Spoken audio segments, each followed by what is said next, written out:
What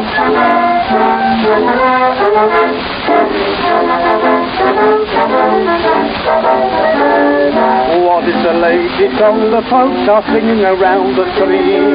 Singing around the tree, everyone you meet. What is the latest melody that taught the young idea?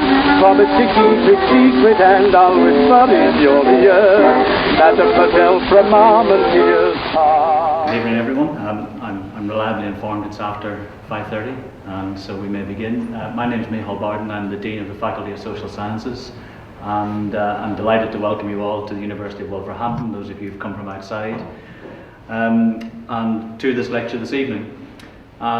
This is one of a number of lectures we put on. In 2014, the university's First World War Research Group set up a lecture series. The purpose was to bring prestigious speakers from the UK and from overseas to Wolverhampton.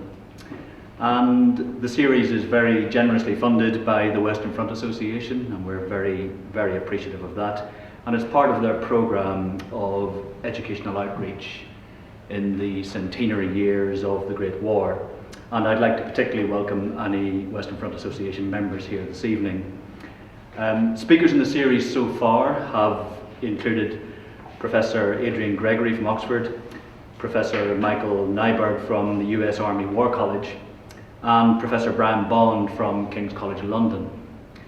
And tonight we're delighted that we're able to have another distinguished speaker to add to that list. And Professor Edward Spiers is Professor of Strategic Studies at the University of Leeds. He is both a historian of the British Army and a scholar of contemporary strategic thought, and with particular expertise in chemical and biological warfare. Many publications are to his name, and most recently a military history of Scotland, published in 2011, which he co-edited, and this volume won the prestigious Templar Medal for 2012. Also a history of chemical and biological weapons, published in 2010. He's held many posts within the University of Leeds, including Pro-Dean for Research Evaluation, and it's a coincidence, but a very happy one, that his former students include our very own Professor Gary Sheffield, who's here this evening. So without further ado, we're absolutely delighted to welcome Professor Spiers to the University of Wolverhampton, who's here this evening to speak on gas warfare in the First World War. Thank you.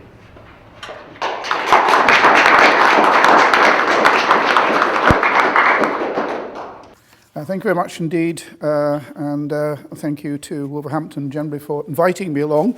The centenary of the First World War has been a challenge for many of us. Some things have been eminently predictable, others have been quite perplexing and off the wall. It was absolutely predictable that when the government got involved and organised the celebrations or commemorations on the 4th of August, that poppies would rain down, despite the fact that not a single soldier had actually been killed by that stage 100 years ago, but that theme rang out. On the other hand, I never expected at the centenary that we would have a whole new debate about the origins of the war, and Chris Clark would be doing book signing, Length and Breadth of Germany, in his best-selling book, The Sleepwalkers. And I also, for that matter, never expected to receive an invitation to Berlin next month to commemorate the origins of gas warfare. I thought this was a step quite far for our friends, but the invitation has come, and so tonight's paper is in the form of effectively a trailer, a critique of Ludwig Haber's thesis that chemical warfare in the First World War was a failure. Now I accept, and indeed could hardly do otherwise, that chemical warfare disappointed, that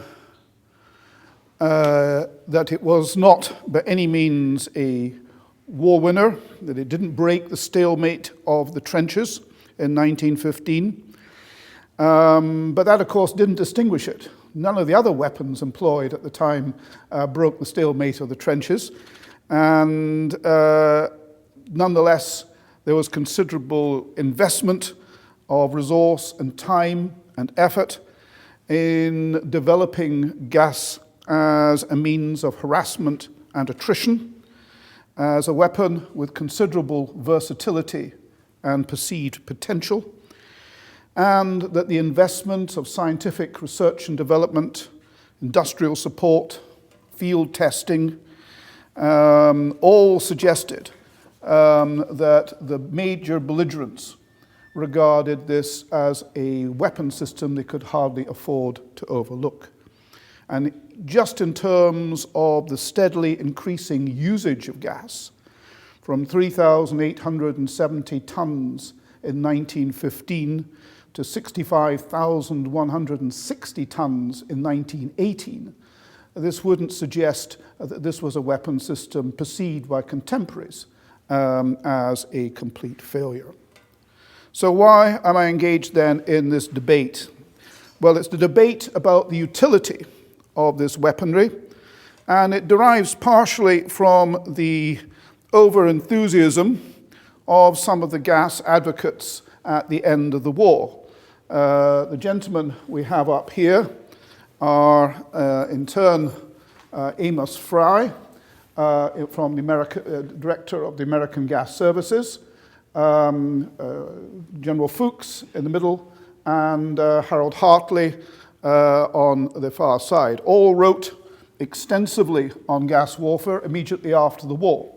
Remember that we had denounced, of course, the German use of gas as frightfulness when it first happened, but of course we were prepared to retaliate in kind, but not draw a great deal of attention during the war to those activities. Come the end of the war, lectures, articles, learned papers, books proliferated, not least from the gas advocates, chronicling their view of what they had achieved when in action. And so you get claims being made in some of the literature, one of the most powerful means of offense of which American troops had to contend, changed the whole character of warfare, one of the factors that led to Allied victory. A very valuable weapon as it supplements others, and opportunities for surprise, effective means of achieving tactical results. Now, I must confess to you that I've got a soft spot for the gentleman in the middle.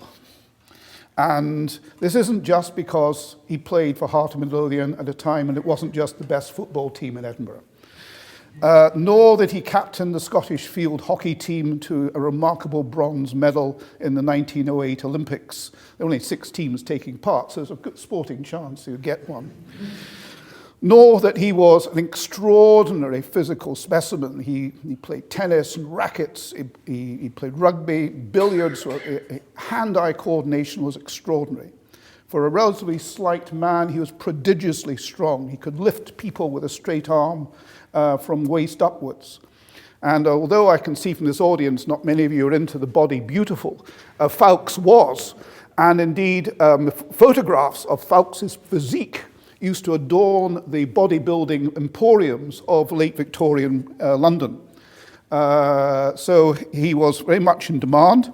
He was also a man of many parts, and he persuaded Evelyn Wood on the eve of the South African War that the Royal Engineers should send a photographic team out to chronicle events at the front.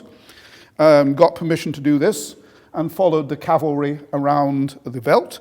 And of course, it speaks volumes, as Stephen will confirm, for the speed at which the cavalry moved. That these 2 chaps on their push bikes, loaded down with Kodaks, could keep up with our cavalrymen as they trundled across the veldt. He got 6 mentions in dispatches for his efforts.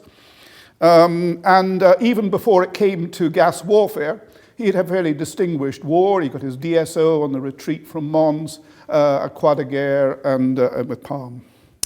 And of course, I won't need to say too much about the learning curve to this audience, but if you want a real learning curve in the First World War, you start with the origins of gas warfare. Because when Willie Robertson asked Fawkes if he would consider to take charge of the proceedings in France after the first German use of gas. And he asked Fawkes, "What do you know about chemical warfare?" To which Fawkes replied in pure Blackadder-ish terms, "Nothing at all, sir." To which Robertson replied, "Well, I don't think that matters. Please take charge of the gas reprisals here in France." So, this is truly an interesting man, even if much of his reasoning is seriously flawed. So this is part of the debate. The image is put up, and of course there's another man could have been added, that Brigadier Prentice, who wrote a very, very significant tome on chemical warfare, came out in 1937, Chemicals and War. The revisionism starts, of course, after the Second World War, a war in which gas was not used between the two belligerents. Now, I'm happily prepared to go in to explain all that if someone wants me to, but, sorry, I'll go back further. But these sort of views were coming out. Edmonds, in the final volume of the official history, comes out in 1947, reflects that overall gas achieved but local success made war uncomfortable to no purpose. The sentence goes on to say it wasn't used in 1939 to 45. The disarmers get in on this issue. This is Perry Robinson, his mega 6-volume Cypri series, arguing that gas failed in a strategic role. It was thwarted by superior defenses, that military commands were lukewarm towards it. It wasn't properly assimilated. In other words, not only is it such a nasty weapon, we should get rid of it, but you're not actually losing very much because it wasn't terribly effective. And of course, some commentators are very critical of Fawkes and his claims over Loos, in particular Richter. But the real commentator here is Harbour himself. Very distinguished book in terms of looking at all the vast array of sources. He notices some battlefield successes, Caporetto and the like, but unambiguously dubs chemical warfare as a failure. It didn't break the trench deadlock, it was unpredictable as an accessory, that the effects are blunted by defensive superiority until mustard gas, claims that there are a lack of gas tactics, and more importantly, claims that there are other novel weapons introduced during the war, tank, aircraft, and the like, that changed the face of war in 1918, but not, in his view, gas. So, what do we make of that historiography? Well, firstly, that the gas cloud certainly is not a war winner. I think every one of us can agree on that. Falkenhayn, in his memoirs, you can see there, the surprise effect was very great, not in a position to exploit it. Reserves weren't ready, and gas only used to cloak transportation moves on the Eastern Front. In other words, there had been very considerable debate in Germany with Fritz Haber, who had a rank of captain from the start, early on in the war, arguing from the Kaiser Wilhelm Institute that gas is an option worth proceeding with. The military not entirely convinced by any stretch of the imagination, but willing to allow an experiment. There had been, of course, minor usages of non-lethal agents even before the first major use of gas at Ypres, but it hadn't involved a lethal agent. Three major figures here, Fritz himself. Another one I brought in, Rupert of Bavaria, and Rudolf Binding. And it's quite interesting, their differing problems. I mean, Haber found it took an inordinately long time to install all the cylinders and then wait upon the favorable winds. Rupert of Bavaria worries, of course, about retaliation in kind, it should be in kind, not wind, sorry, and the prevailing westerly winds on the Western Front. Rudolf Binding, of course, says, and this is quite perceptive on the 24th of April, 2 days afterwards. I'm not pleased the idea of poisoning men. Of course, the entire world will rage at it first and then imitate us. And that is exactly, of course, what happens. So it's counterproductive in a sense, the German usage.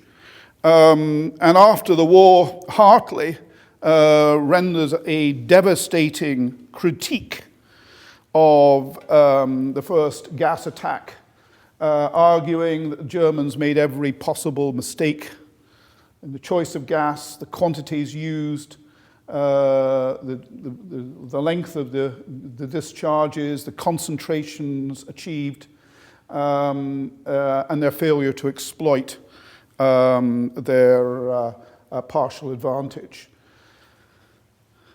Easy conclusion to make in retrospect, perfectly clear and concise and correct in many ways, but let's not forget that this was a challenge for the Germans. Our intelligence knew that all these cylinders were being installed in the front lines, but chose to take the view that the gas could be just wafted away and wouldn't cause any problems. The Germans do seize a considerable chunk of the Ypres salient and hold it for a long time in the war. So it's not entirely a disaster, but it certainly isn't the breakthrough or anything like the breakthrough that Harbour would have wanted. The Allies, of course, respond by giving priority to respirators. And on this, the critics are absolutely right. First, once you get past urinating on handkerchiefs, you're onto the black veil respirator, which gives a very limited protection against chlorine. The hypo helmet is much better. 2.5 million issues of these are done. It gives a much more thorough protection. It can put in underneath the collar, but it's jolly hot. And of course, doesn't give any protection against phosgene. And so both the P helmet and then the PH helmet are both perfectly effective against phosgene, which the Germans start using in December. And in the whole process of research and development, we eventually come up with what is effectively one of the best respirators of the First World War, the small box respirator, linking the mask to tubes with a whole series of filters to filter out virtually every gas that could be used at the time. So there's no question at all that the primary investment in response to the first gas attack is on the defense. It has to keep the soldiers going, has to maintain morale, has to keep the fighting forces in being. And what we do is emulated, of course, by the French and, of course, by the Germans too. But the British don't, by any stretch of the imagination, think that supplying respirators is good enough. Sir John French wants to retaliate with a similar means of the most effective kind. And that objective is taken up, of course, by Douglas Haig in his pre-Loos plans. And here's some of the famous quotes which I'm sure you've read if you read Gary's diaries, reproduction of the diaries. I think it's worth saying a couple of things about Loos. This, of course, was an operation very much conceived by the French. It was Joffre's call, as it were. He wanted the attack at this sector, and he also had an influence on the timing of the attack, and it was postponed on some occasions to suit the French. So it's it's not entirely to Haig's liking. I think he wanted to go to Ober's Ridge again, and he also had an important demonstration of gas techniques at Helfelt on the 22nd of August. Now those tests were actually very effective, and perhaps too effective, and instilled this confidence that if you use gas, this could be the great means of breaking through, which hadn't been to hand so far. Gas is only used because conventional weapons haven't done it. And that's the point to remember.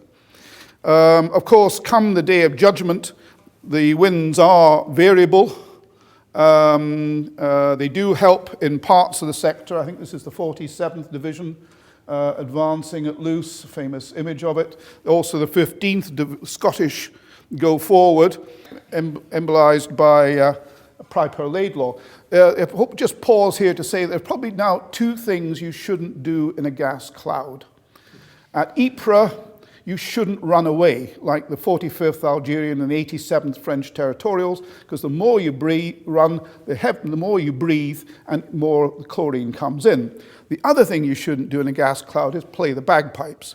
But surprisingly enough, he doesn't actually suffer too much by that. He is, of course, playing Blue Bonnets Over the Border, which is the English-Scottish border. But the 7th King's Own Scottish borderers rise up to a man, charge forth into the first and indeed the second line of trenches. So he gets his VC quite rightly for his inspirational efforts. So gas has a positive effect in parts of the front. Other parts, of course, there are gas blowback, there are leakages, there are faulty connections. The special companies are hastily formed bodies of undergraduates and chemists who are supposed to turn on these devices haven't been particularly well trained. There are actually too few cylinders for the length of front used. The wind's not strong enough. German fires apparently or supposedly lift the gas over their trenches. There isn't a breakthrough. There's a more effective attack on day 3. But even so, over 3 weeks, you got 59,000 odd casualties and 2,500 from our gas and 7 dead in the first 3 days from British gas. So it certainly isn't a decisive breakthrough by the Brits either. And there's a real contrast here in between, if you read the diaries of some of the members of the special companies who had the responsibility of turning the cylinders on, who are deeply embarrassed in other parts of the sector by the sight of their own soldiers stumbling back into the trenches, gassed by their own chlorine. Fawkes, by contrast, argues both then and at the end of the war and in lectures and after-dinner speeches in his huge book and in a major article after the Second World War that the gas at Loos caught the Germans by surprise. Now, it is possible for both interpretations to be correct, but certainly the Brits do not have the reserves and do not have the facility to hold the limited gains. The Hohenzollern redoubt is lost again within hours of its capture. So really, what is the advantage of surprise if you can't actually push through and achieve significant tactical results? Having said that, the point remains that gas was only being used really as a weapon of desperation at this time. Even Fawkes admits there was a lot of extemporization and experiment in the way things were being done, largely because no other weapon had provided that breakthrough opportunity. However, once the genie is out of the bottle, none of the major belligerents can afford to ignore gas warfare. They all have invest very significantly in scientific, industrial resources. The Kaiser Wilhelm Institute expands in size and activity. It's backed by Bayer and the other major German dyestuff industries. There's a huge German advantage here. They have a major industrial infrastructure which no other country can compete with. Paris has a very centralized focus for their offensive and defensive CW, and that actually is probably quite helpful for them to make quite rapid moves in responding to chemical weapons. The British effort is much more dispersed defensive, is originally under the Royal Army Medical Corps until it's brought into the Porton Downs, established in 1916. And they actually test 147 toxic substances there and all the weapon systems prior to sending them out to the front. So once gas is on the agenda, it is a major organizational challenge that the major belligerents can't afford to ignore. And this is the apparatus and the infrastructure which is set up.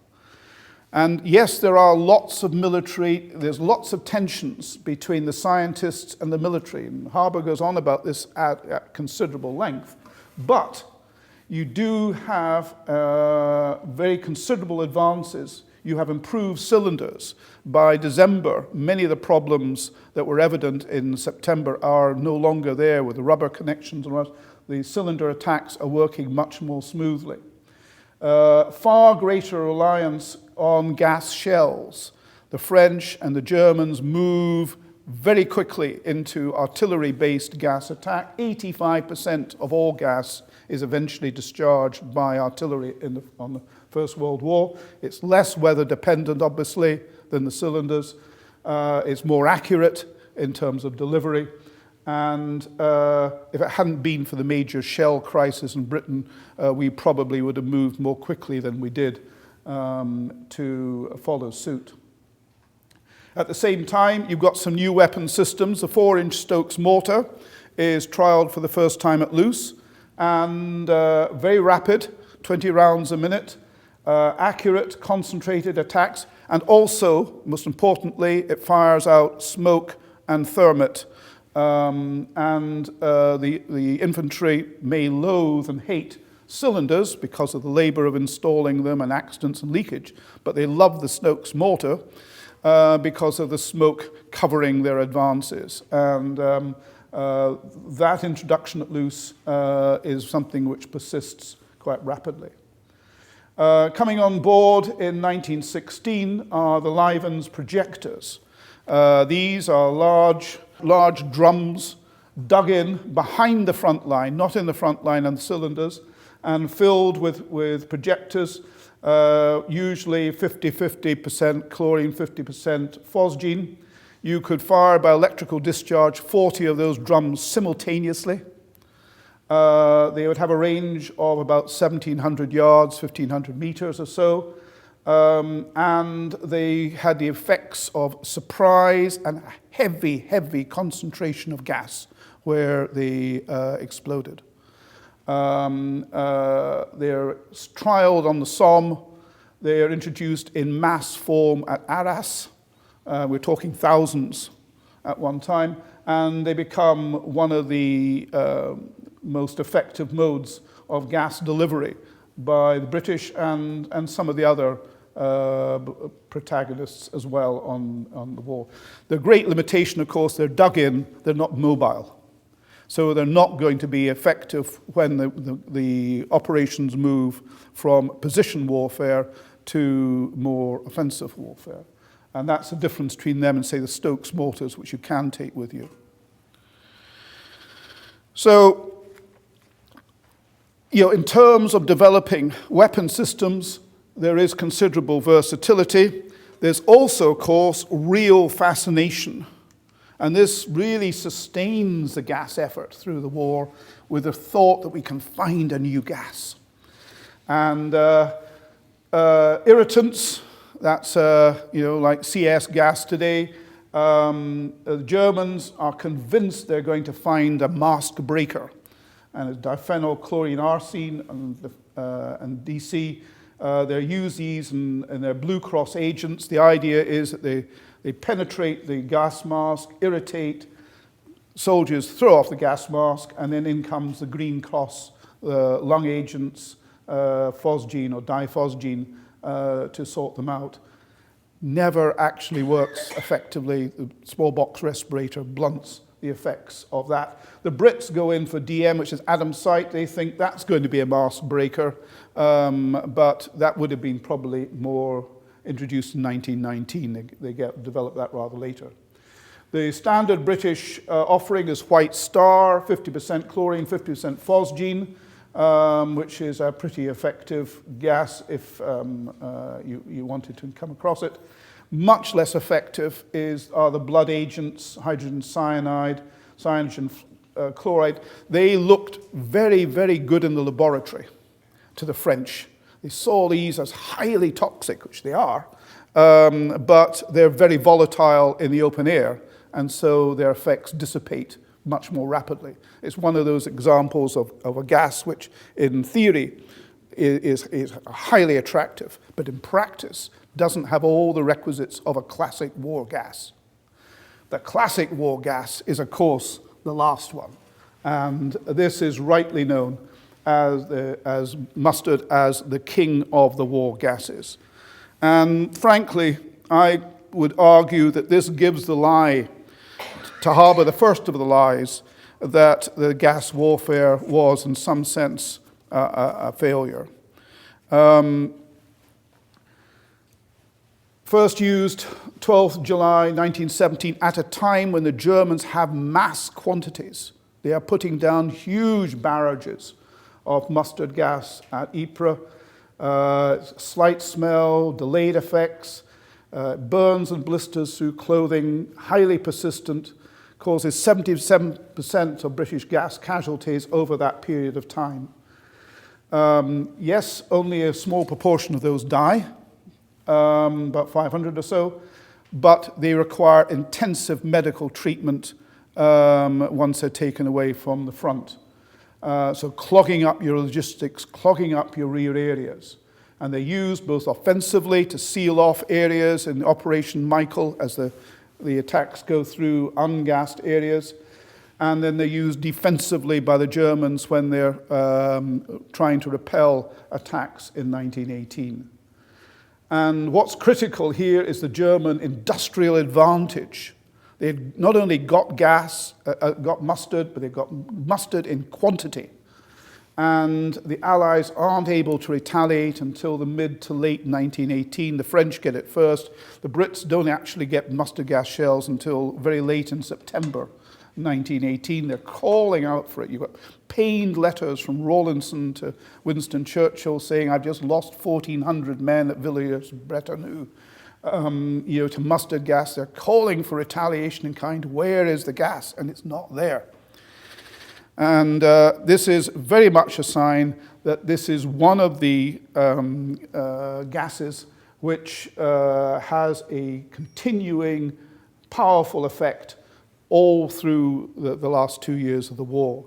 And it's put down in massive quantities by the Germans. They say the gutters of Armentières was running with mustard gas. And of course, it's just as powerful and potent against civilians as it is against soldiers.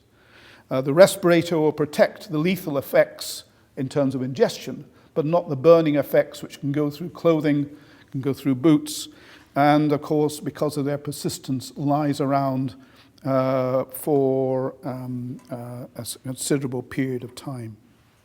So this was a major breakthrough, and it was one which was going to very much dominate gas warfare, not just for the rest of this war, but actually through the next 100 years. I mean, a part of the Syrian CW arsenal that was handed in for dismantling last year included mustard gas. It's one of the gases as a versatile weapon system. You can use it in hot climates and cold climates.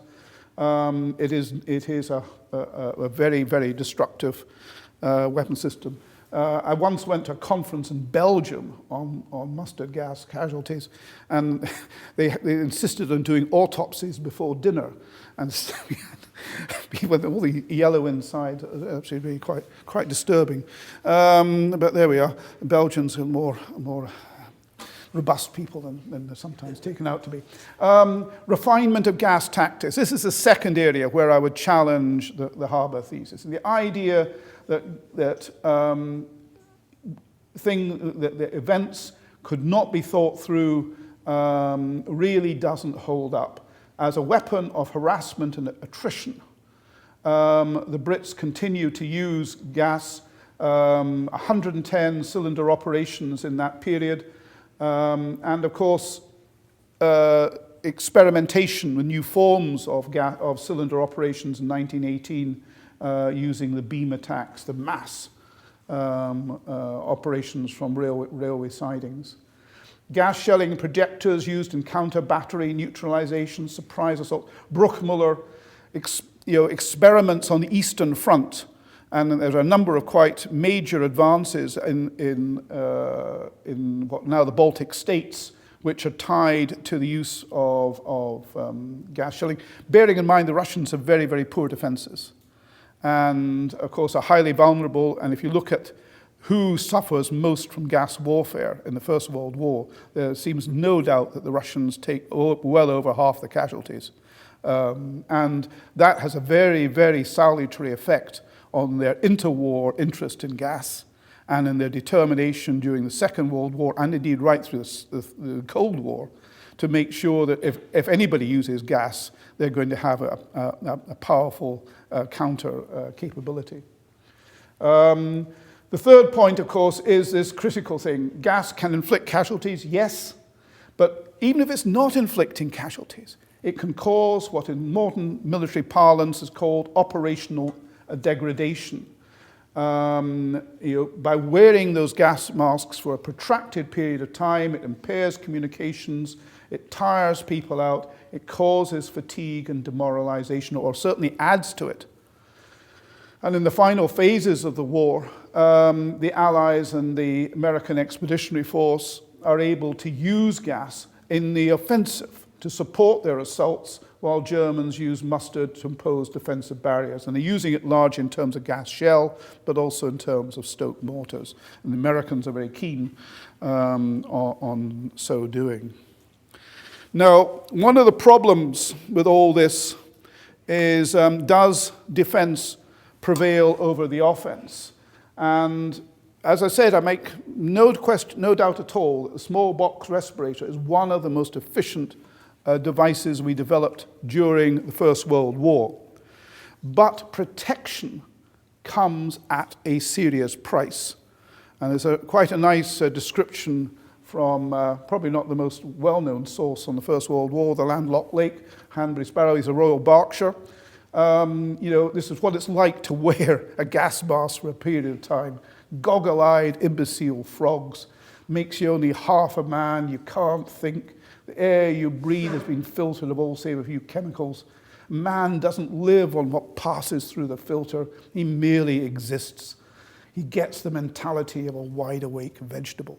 And there's something of a salutary ring there. If you're wearing this thing for long enough, you're doing it night after night after night, that it wears down even some of the fittest and the most robust of troops. So this is what we're talking about in terms of operational degradation. But how effective is it? And this is, of course, where the harbour and the rectors come in. And there's no way of answering this. Even Fawkes himself admitted in his post-war summaries that there's no evidence at all about half of the British gas attacks. And other evidence, personal estimates, POW statements, letters, diaries, official documents, refers mainly to small units. I would actually disentangle some of that, but we'll do it in a minute. And he also admits that only a rough estimate can be given of the enemy's losses, and probably never be ascertained until after the war, if even then. I think critics are absolutely right to say that POW statements are probably, most of those are being given to please their interrogators. That the letters and diaries of individual servicemen in the front line have a fairly limited perspective. But some of the official documents are perhaps more significant. There's a report by the 111th German Division in July 1917 on the use of projectors. And it states, by this new procedure, the enemy has combined the advantages of cloud gas with those of gas shell. obtaining the density of the former with the surprise effect of the latter. Our losses have hitherto been heavy because the enemy, in most cases, successfully took us unawares and gas masks were put on too late. And that's a slightly better piece of evidence than some. The problem, of course, is that even after the war, you don't get full statistics. The British casualty statistics don't really take gas into account in 1915. German statistics tend to peter out halfway through 1918. The best statistics on medical standards are the Americans, without any doubt. But their 26.8% gas casualties in 1918 refer to the fact that they're a new army on the Western Front. They haven't been drilled and drilled and drilled in gas discipline, and tend to be taken unawares rather too often for their own good.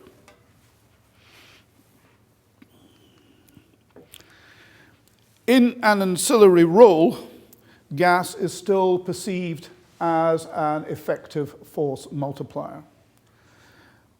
And this is the third key point. There's a growing usage of gas all through the war. There are plans to use it even more extensively had the war continued into 1919. And this confirms whatever you might think retrospectively, its perceived utility at the time by those who are developing these weapons and using them primarily as a weapon of harassment in the Great War. Bear in mind, in 1919, we go to war in the Bolsheviks, and the Brits are the first to start using aerial gas warfare up in Murmansk. So, plans were already ahead to start using gas in different ways and exploit that versatility, and they do so in a totally different theater. Second key point is all these criticisms about gas not being an effective strategic weapon. Well, no other weapon on its own broke the deadlock of the trenches. And the idea that tanks and aircraft changed the character of war, well, I'm prepared to argue the point. I know we did have major tank operations at Cambrai and the beginning of Amiens. But, 414 tanks on the 8th of August, we're down to, 6 serviceable machines 4 days later. And John Terrain makes the observation that the German Empire was not going to be overthrown by 6 tanks any more than by Trenchard's 10 bomber squadrons at Nancy. Yes, aircraft may have dropped 543 tons of bombs on the enemy, but they were mainly supportive role, and they were limited by meteorological conditions. And so neither these other two novel weapons really changed the face of warfare. I mean, obviously huge potential for the future in the way that gas doesn't have. But nonetheless, to argue that in this conflict there's a real differentiation, I think is stretching a point. And as I say, the use of aerial weapons thereafter is an important indication of continuing interest and continuing development in Britain of our capabilities. I think if we're on sort of putting all this together, the first caveat you've got to say on either side of the debate is that for all the investment in chemical weapons, it's still limited by comparison with the investment in conventional weapons.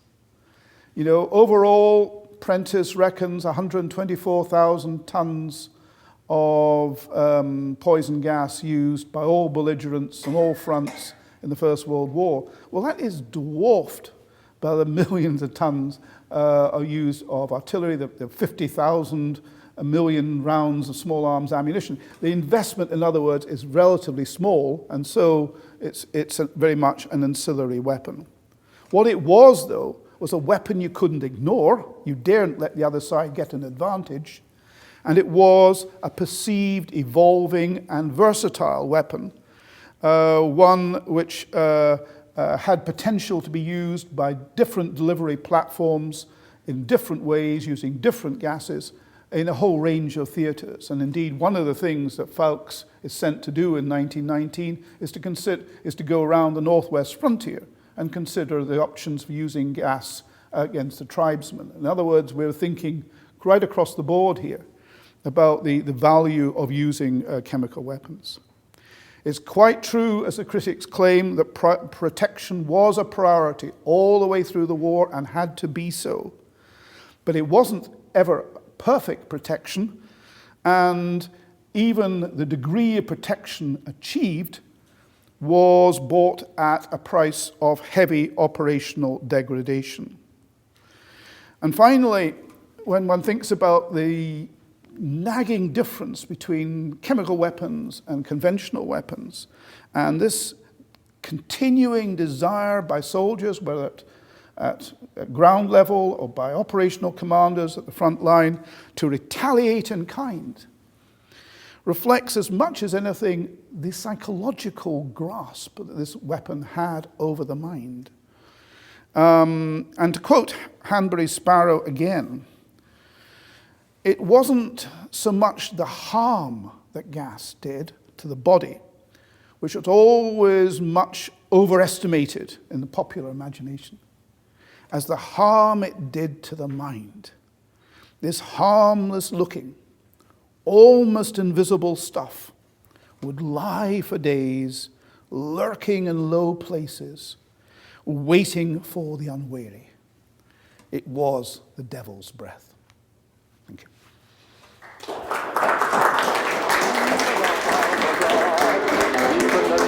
Had no chance of shining Cupid's lamp until the day the college spied a stranger in the camp.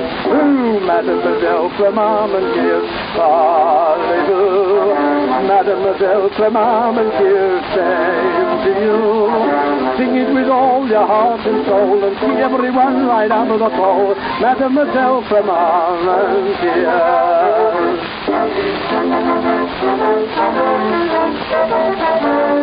up in his aeroplane one night when Robinson for the flight, everything all right, beautiful moonlight night, circled around the moon a while its wonders to explore, looping the loop above the clouds, and what do you think he saw? Mademoiselle Clement, parlez-vous. Mademoiselle Clement, time to you. Sing it with all your heart and soul and see everyone right up the pole. Mademoiselle Clement,